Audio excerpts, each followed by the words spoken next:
sensor cleaning kit you buy. And make sure you tell them what kind of sensor you got, like either a crop or a full frame. This is a full frame, okay? It's 24 millimeters across. Okay. Just gonna go. You don't have to do this for film. This is a digital only kind of thing. So make sure it's nice and wet. All right. Ready? I've done this a million times. So you want to start here and just let it do its thing. And just wipe it over there, and then you go one back, and you go like this, all the way to the end. Lift it up, and you're done. And that's a full frame sensor Yeah, but size. right. From that So your slaw will be a little bit about smaller. that. Yeah. And then never reuse this ever. Right. Okay. Now it's done, and now you've got a nice clean sensor. Done. Okay. Turn it off. Turn it back on. The mirror And you can go and take a sample photo to see if you got it. Sometimes you got to clean it twice, but very rarely.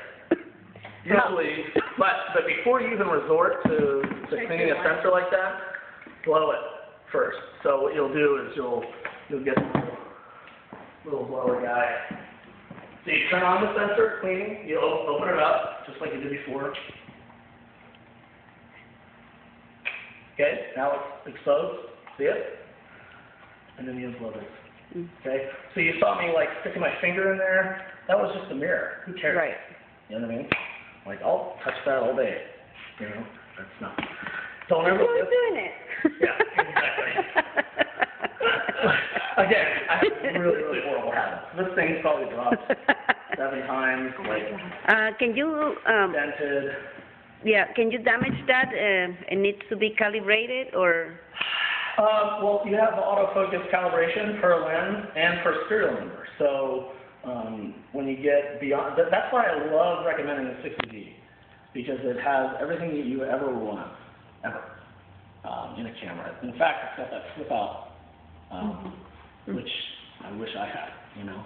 So, but I can't believe that manufacturers haven't come out with those on every camera. That's just absurd. What makes me upset is that I just spent $4,000 on the camera and it doesn't flip out. The camera, it's got the Retina display on the 5D Mark III, just like your iPhone, where you can't see you can't distinguish the pixels. You know what Retina display means, right? Well, No, not really. Well, Retina means that like you literally, if you stare at it like this, you cannot. Your human eye is the pixels are so tiny that you cannot distinguish the difference between the pixel and. Like PPI? Yes, the DPI is so fine on the LCD screen that the human eye cannot tell the difference. So you're literally like looking at a print like this and looking at the screen, you wouldn't know the difference.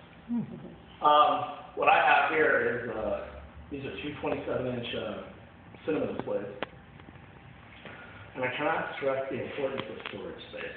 Oh, yeah. Which is maybe something maybe we should talk about. You're looking at, right here, there's a 2 Drobo. This is 20 terabytes. Ooh. This is 16 terabytes, and this is probably another, I don't know. These are all old from years past. And then I got some random ones over here. So what I have is a clip of And then I have piece of prep then. each video project, I do 50. video, by the way, also. Each video project I do on a 7200 RPM drive, and I have a little Thunderbolt, which is very fast. And I just, I charge the client, and I say, hey, done with the video, here you go. And I give them a bare hard drive. So I spend at least $200 or $300 a month just on buying. We go through like 2 terabytes a month. Oh. I never delete anything. I never feel delete. Don't ever feel delete. Ugh. Don't ever delete in the field. Don't ever delete. Anything? I mean, whatever you're shooting. I mean, you got to format your cards. I mean, you're not going to buy a new card every gig you go to, but once it's imported and flagged and delivered, then I'll delete. So what we have here is we have like an ease import where I come in and I'll this is like 500 gigs right here. Probably. So it's 32, 32, 32, 32, 32, 8, and all that. And we name them after Star Wars. So that we know the difference, because they're all the same brand. Right. See? So we have to know which one is which. So what we'll do is then like yesterday, I shoot, I'm done at like 7 o'clock, I come back to the studio, drop these in here, and then these import, my intern comes in, imports it, flags it, and then today, from yesterday, I'll come and edit. So all I do is I shoot and edit. That's it. So you've got the workflow chart. Yeah. Right. Yeah. Well, this is nothing compared to like what it was a couple weeks ago. When I was doing my 4 days before I had to go back to Miami. Right. Well, that brings up a question: is how do you organize your workflow or your work? Do you organize it by date order, or by? Date. So if I shoot three shows, basically the general workflow is so like today, I don't have anything today. Like I'm not shooting anything today. So if I was shooting, like say I was shooting all you do. So I'd shoot this, and then I would take that and import it, and it's imported by date. So if I shot 3 things in one day, it would all be organized by that date. And I set my clock on my camera to Aleutian Islands, which is in Alaska, so that it's in the middle of the Pacific, so that 2 in the morning, when I'm done with the clubs, that is still the same day. Does that make sense? So Friday night, still Friday night. Yeah. Otherwise, what's going to happen is it'll make 2 folders, which is atrocious. That's why I have so many folders. Right. Well, the reason I asked that question is Yeah. because I've gotten all my stuff by date order like that, by year, month, day, Yep. kind of a thing, and then whatever it is, let's just say it's Balboa Park or whatever it is. But I've been thinking about changing all that around and just having the image themselves with the dates on them, and have just a folder that says Balboa Park, let's say. And Yeah, everything that's a goes bad in way of doing it, and I'll tell you why. That's what I find out. 2 years from now, you're going to look back, a client's going to call you up and say, do you remember that event that you did? It was the Rancho Valencia, it was a bridal event, blah, blah, blah. And you're like, oh, do you remember the date? Yeah, you know what? I can look back at my email, and they'll be able to remember the date. But you trying to find bridal event, whatever, at Rancho Valencia, there's no way you can organize that. Well, if you put keyword, do you guys use keywords? Yeah, and stuff too? we drop a few key tags, like key tags or whatever. Can't remember what Lightroom calls it, but Keywords.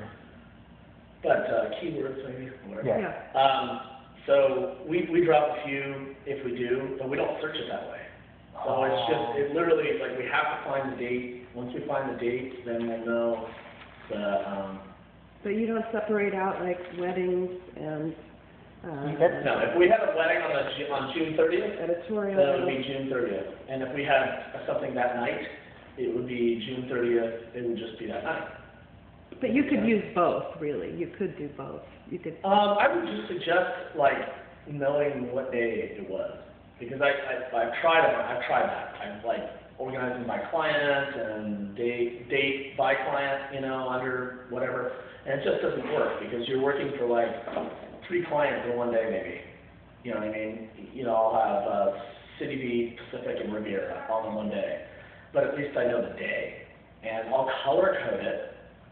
Based upon the early shoot will be blue and whatever, and we'll flag it accordingly so that I can just select it and filter it. And everything that Bridge and Lightroom does are all synonymous. So if I do something in Lightroom, Bridge will recognize it, vice versa. Okay. Now, Jerry, weren't you saying? Yeah, I know you're gonna have a question about software.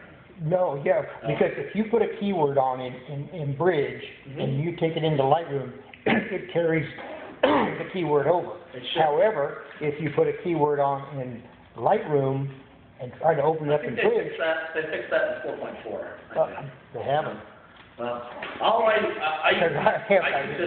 used to be. This is how my workflow used to be. It used to be Bridge, Camera Raw, Photoshop. Me too. Okay? Exactly right. And now Lightroom has completely eliminated all that. So And Lightroom is amazing. I told you guys earlier, a couple of you earlier, I said, if an intern applicant comes in and is starting to tout how much they know Photoshop, like, I just go, no, that's not interesting. Do you know Lightroom? No. Oh, sorry. You know what I mean? Lightroom is everything. It's the standard now, and Well, we don't have it at For all. a photojournalist like myself, we shoot literally, I mean, I'm not trying to make myself bigger than I really am, but I literally shoot 3,000 to 4,000 to 5,000 photos a week. Okay? So, I believe you. they're 30 megabytes a piece, each photo. Yeah. I mean, no wonder I run through a terabyte a month, probably. Easy. Terabyte, 2 terabytes almost. Okay? So it's just, you know, I always tell people, I'm like, you know, 10% of my job is behind the camera. Everything else is just Right. in front of the computer. Yeah, how much time do you spend editing? It's really bad. It's really bad. So you have an intern come in and download everything and organize it? So like right now, You do all the editing? That was all done last night. Okay. Okay, so I shot till about 7 o'clock. The party ends at like 7 o'clock. They came by, picked up all my lenses and all the gear, brought it back to the studio. I went home, slept. So, and then, they come in, they import it, and they flag it, and so that way I only see, like, I don't see the rejects. All I see is the flagged photos.